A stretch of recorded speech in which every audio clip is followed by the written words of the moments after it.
in the bigger scheme of things, philanthropy is usually small potatoes when compared to market dollars and government dollars. So their sweet spot is more in being strategic, being able to be flexible, ideally to take risks, and often to try things out and then move them towards scaling.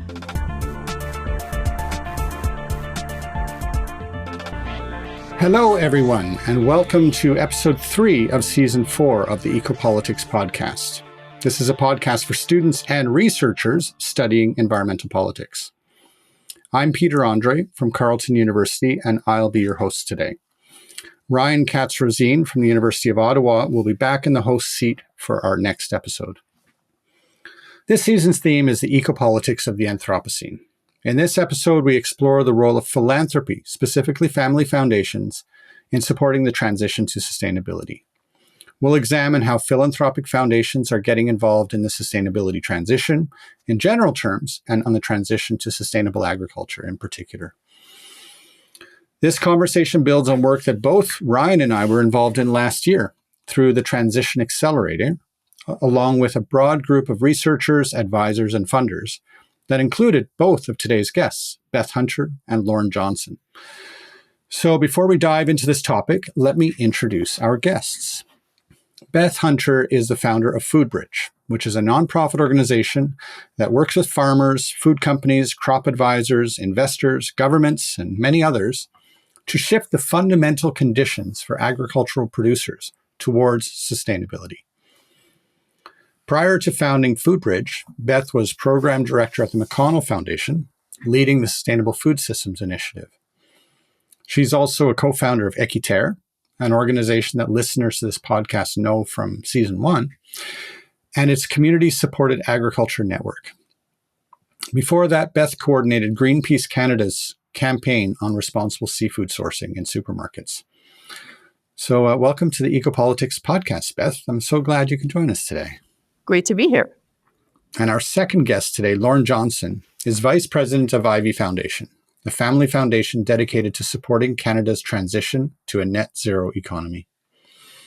Before working with IVEY, Lorne played a leadership role in establishing the Forest Stewardship Council, or FSC, a nonprofit organization that works to, as its vision statement says, unite individuals, businesses, governments, and non-governmental organizations, or NGOs, around the common goal of protecting healthy, resilient forests for all, forever.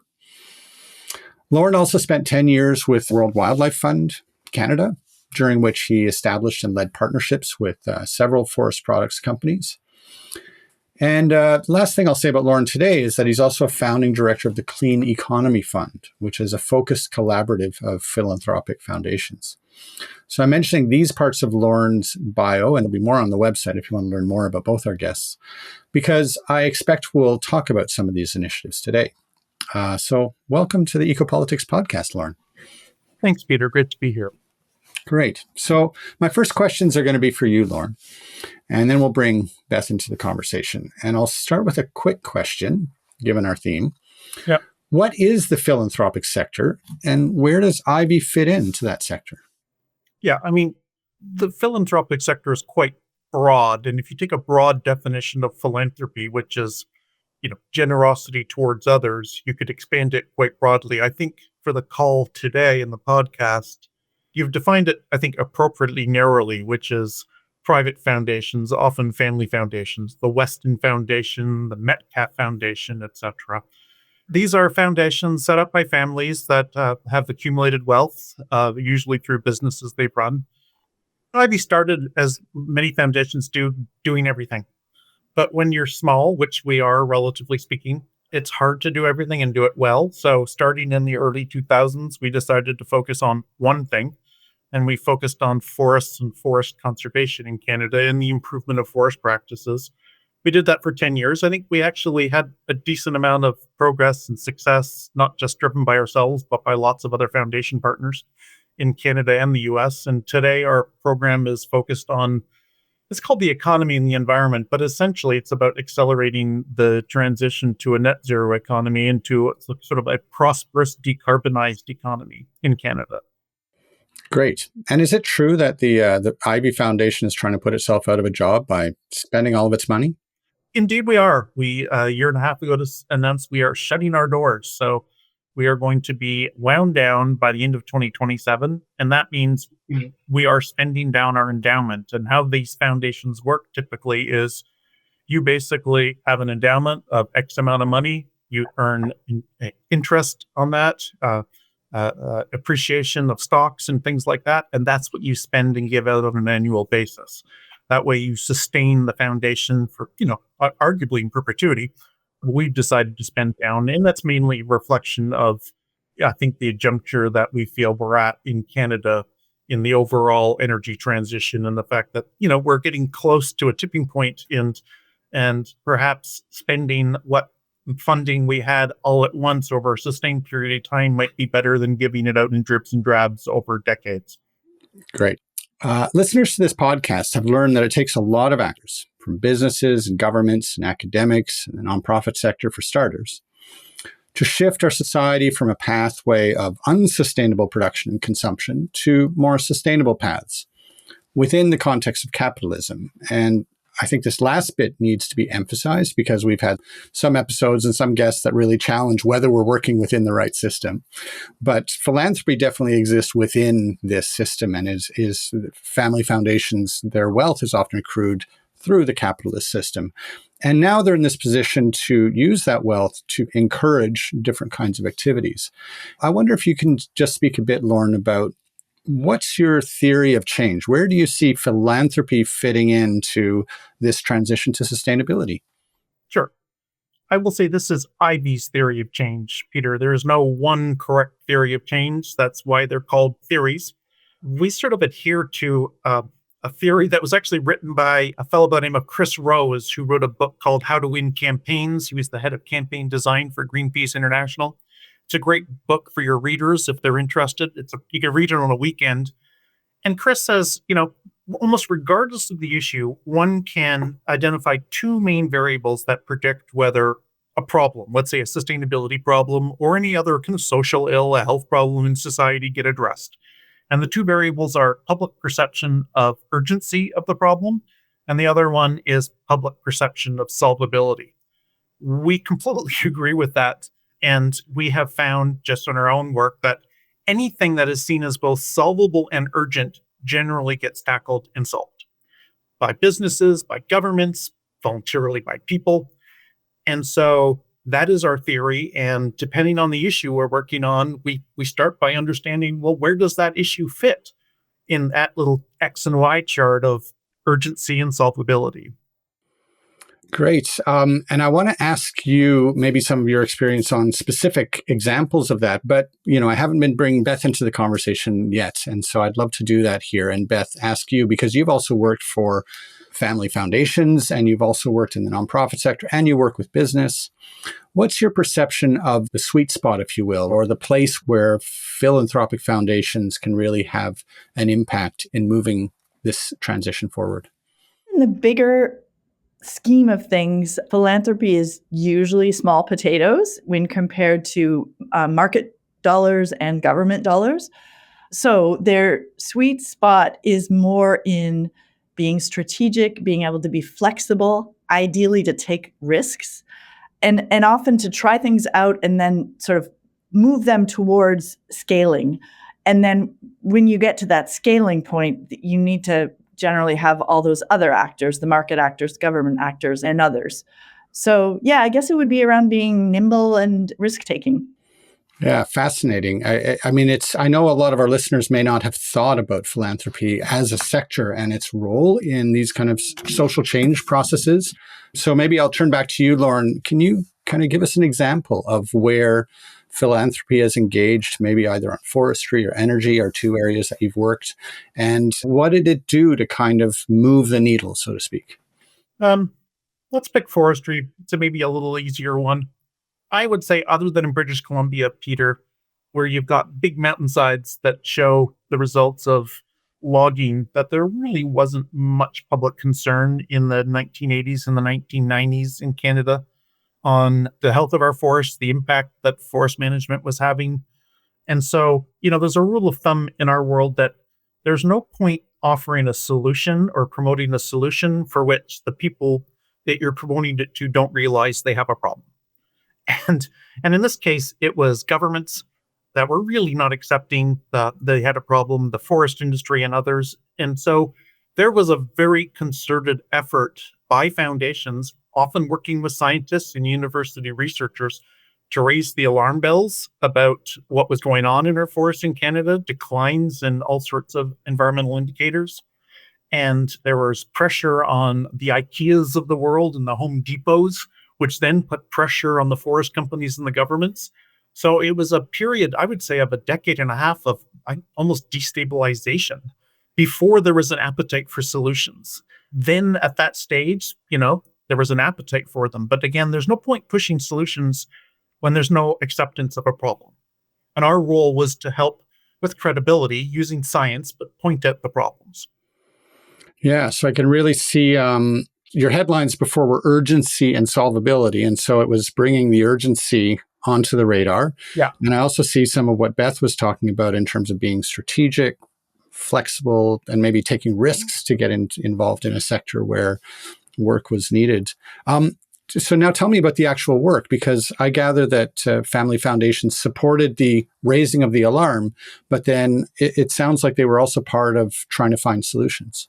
Yeah, that's right. So, I referred a little bit, Peter, to some of the alarm bell ringing work. It was some of the focus on the marketplace, augmenting the work of scientists and state of the forest reports and analyses, etc. So that was done over a long period of time. There started being an appetite for solutions, I would say, in forests in the mid to late 1990s globally and in Canada. And interestingly, the appetite was less with governments, and particularly governments in Canada. The appetite was actually more with the companies themselves, who are sick of actually being targeted and being the poster child for irresponsible resource management globally. And so that started creating a space where foundations could convene and support. We didn't do it. We supported groups that did this, but you started getting convening and safe spaces for companies, NGOs, scientists, Indigenous organizations, and leaders to come together to talk about some of the solutions.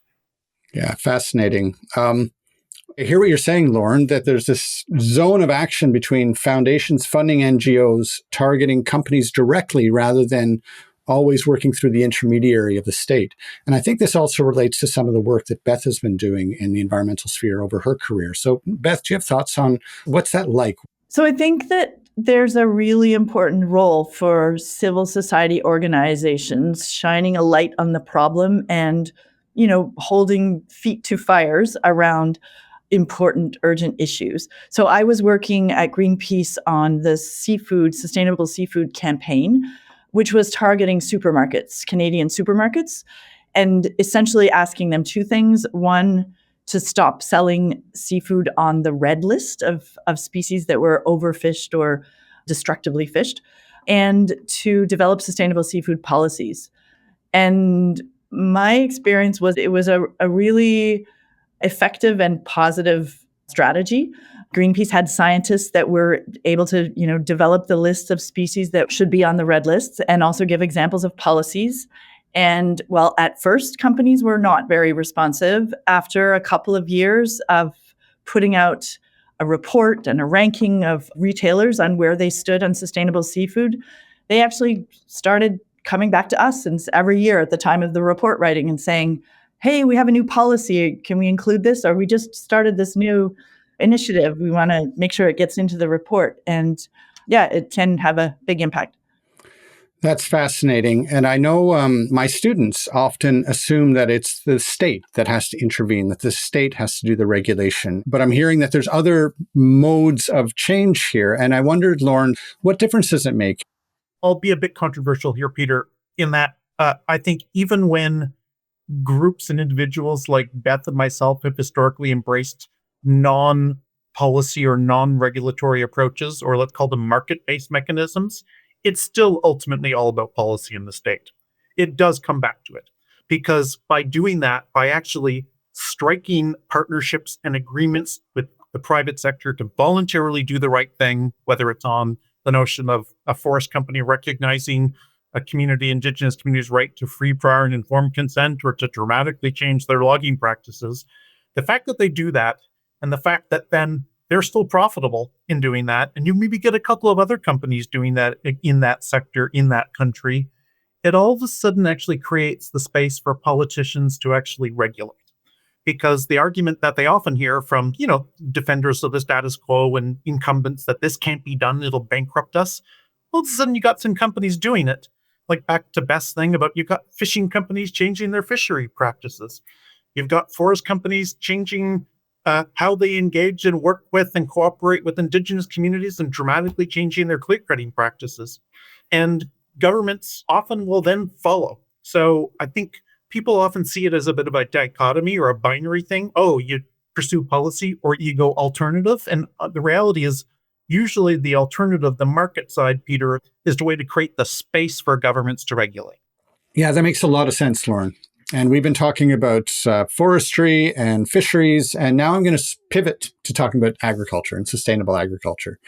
So last year, Lorne helped coordinate a small group of Canadian philanthropic foundations to undertake a research project, one that Beth and I worked on alongside our colleague James Meadowcroft, who listeners of this podcast will know from, I think it was season 1, episode 2, as well as Ryan Katz-Rosine and some of our graduate students and postdoctoral fellows. And together, we were tasked with drafting, with a lot of consultation and interviews and advice, what became called a strategic framework for accelerating sustainable agriculture in Canada.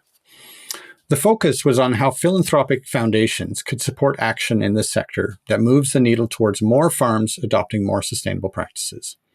By recognizing that this work can happen on multiple levels, from supporting farmers in their own efforts to work with the land in better ways, to shaping what consumers buy from Canadian farmers, for example.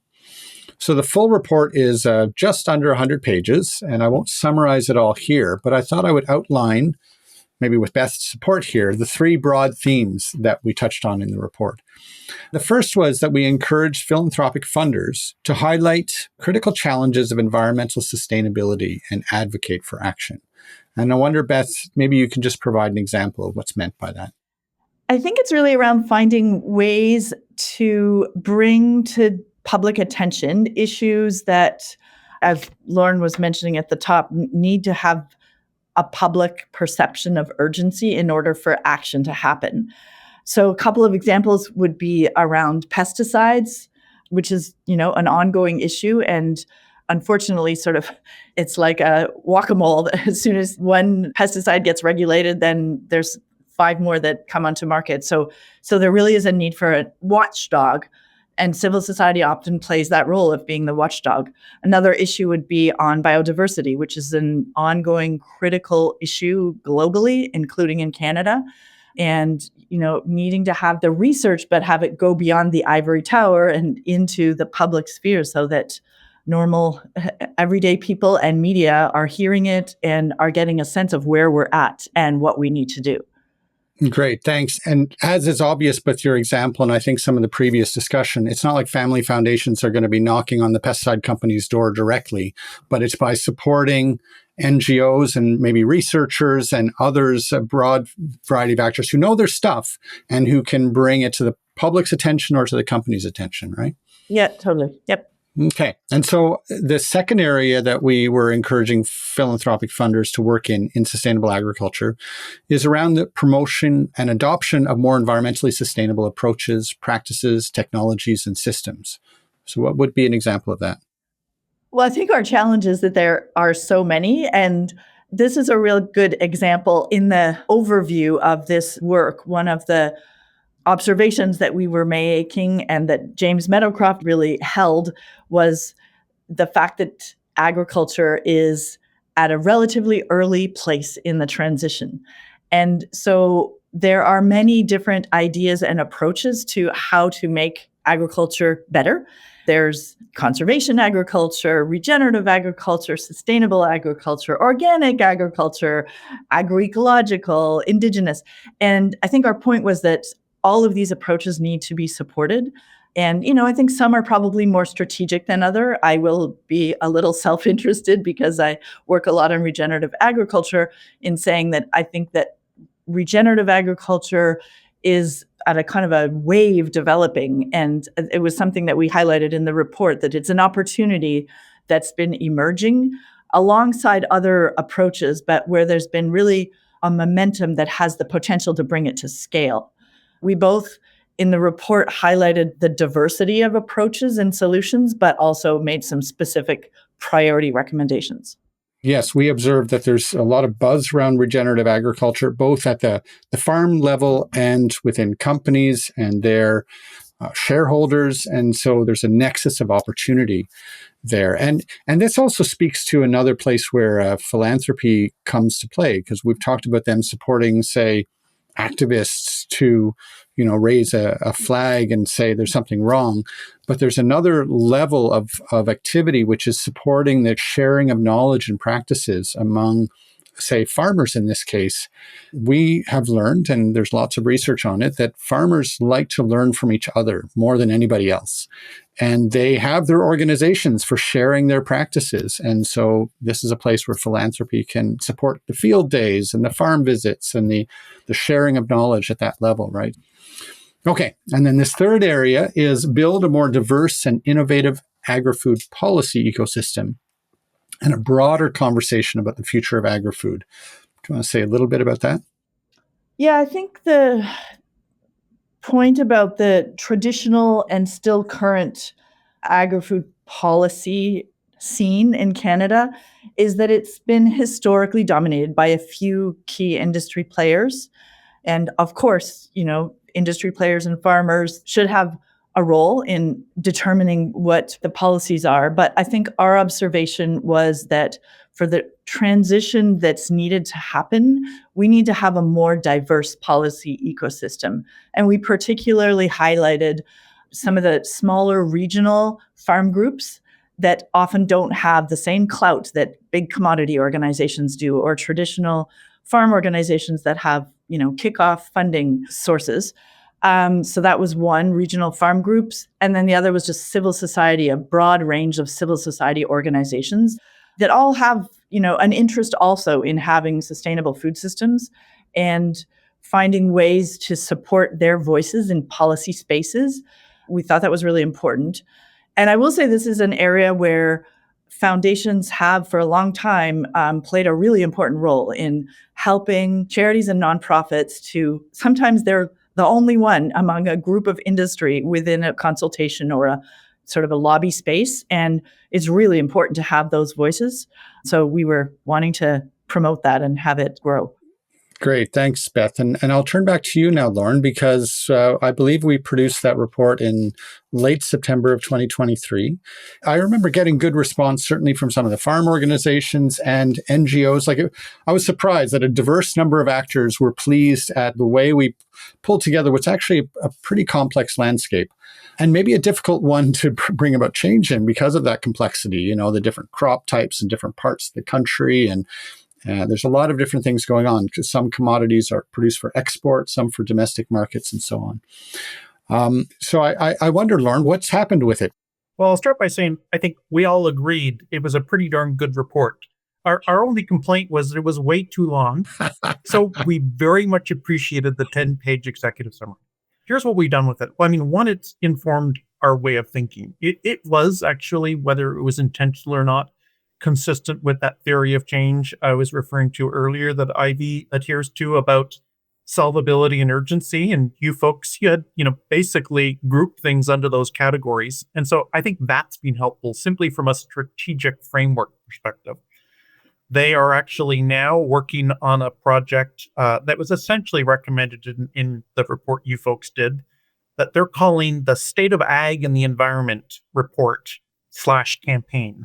And it's really to get, this isn't about finger wagging and blaming farmers. Nobody really, frankly, blames farmers for a lot of what's going on. It's private land and it's their land, and they're under their own financial pressures. So they're maximizing yields, but it's really designed to put a spotlight on a sustained basis. So this report would come out annually, and it would track different indicators over time, whether it's pesticides, GHG emissions, habitat and biodiversity. And not just a report, because there's lots of reports, and this data actually exists today, but it's not well distributed or communicated. So the idea is there would be a very intentional, well-resourced communications and engagement campaign led mostly by academics, to be honest. And so this gets back to the alarm bell ringing idea and urgency. We're not trying to make farmers more urgent. I think they're aware of some of I know biodiversity. I talk to a lot of farmers. I hunt. They're all worried about, they see that there's a decline in habitat right across the region where they're farming, and they're seeing less critters. So really, the audience here is more the agri-food companies and the policymakers. So that's one, Peter, I would say that's one concrete thing we are running with. And then on the solution side, we're all fascinated with, back to your point, Peter, about peer-to-peer learning. And, the governments used to fund extension programs and services. Other than Quebec, they no longer do. That was a helpful way to disseminate good practices and new practices with farmers and farmers to learn from each other. So we're kind of scratching our heads on trying to crack that nut is what can philanthropy do to help breathe some life into Canada's extension programs? Great, Lorne. This is where I'd like to turn back to you, Beth, because it seems to me that your organization, FoodBridge, works in this space with farmers and others within the industry, and including the advisors that we talked about earlier. And I also want to pick on something that Lorne just said, where he said, farmers are maximizing their yields on their land. And it seems to me, certainly some farmers are operating that way, but there's actually quite a diversity of practice. And so, Beth, I'm turning to you. What do you see happening in the space among farmers who are concerned about sustainability? And what do you see as the next steps, kind of building on some of our observations from that report? Well, I definitely see momentum building. There has long been a range of innovative farmers, early adopters that are continuing to innovate, and also work happening on bringing this to scale, which is really the tricky part of getting it into the drinking water. And I mean, like you said, farmers generally, they're doing the rational thing in farming the way they are. So it's really about changing the underlying conditions for farmers to make it easier to adopt sustainable practices. We talk about having a three-legged stool of conditions for farmers to be willing to make a change. And those are financial, technical, and cultural or social supports. The social supports are that peer learning as a great example that you were talking about, Peter, that, so that you don't feel like you're a sore thumb sticking out, having a messy field or whatever. The technical support, again, having not just peer learning, but having the extension, the crop advisors that are knowledgeable about the biological soil health and not just chemical approaches. And then the financial one is really critical. We are working a lot with the markets, so supply chains, and a lot of those are manufacturing companies that are been doing it more in the US and are now in Canada, starting to support farmers in their supply chains to make those practice changes towards greater sustainability. There's also other financial supports. There are some government supports. There's the banking and insurance industry, and there's philanthropy.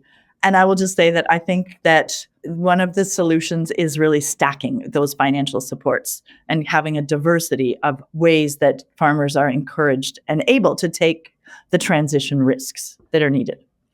I remember in some of our focus groups with farmers, they were being told, well, if you're taking advantage of this program by this funder or by that government, then you can't do this other thing over here. And we were suggesting the exact opposite, that the various levels, the funders and the levels of government really work together. They're all trying to incentivize similar behavior, right? And so if they could work together to push that. Yeah, I mean, in a strategic way so that you're not doubling up. You don't want to do that, but it's not a question of, you have one little grant or one type of support and it's necessarily enough for this sustained. You say that it takes you see from 2 to 10 years in terms of the timeline to be able to make some of these transitions. So it needs to be diverse and sustained in terms of financial support. And this is a great segue to one last question for you, Lorne, before we sign off today. And it's I was struck by the fact that there were multiple foundations that came together to fund this report, right? And so I wonder if you can just speak again when we talk about the role of philanthropy in a transition to sustainability. What's the place of philanthropic organizations working together? What's the advantage of that?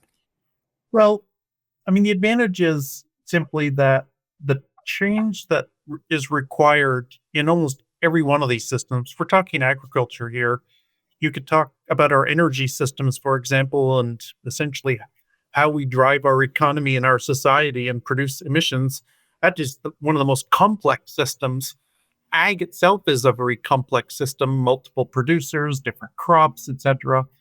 Intervening in any one of these sectors to drive systems levels change, is really beyond the means of any one foundation, both to develop the thinking, because it's hard and complicated, and that enables you to actually make some strategic granting that is helpful to be a catalyst for change, and then to actually fund it. And often the funding that's required is beyond the means of any one foundation. And we're seeing this increasingly as we tackle more and more of these kind of wicked problems that exist that foundations are trying to help with.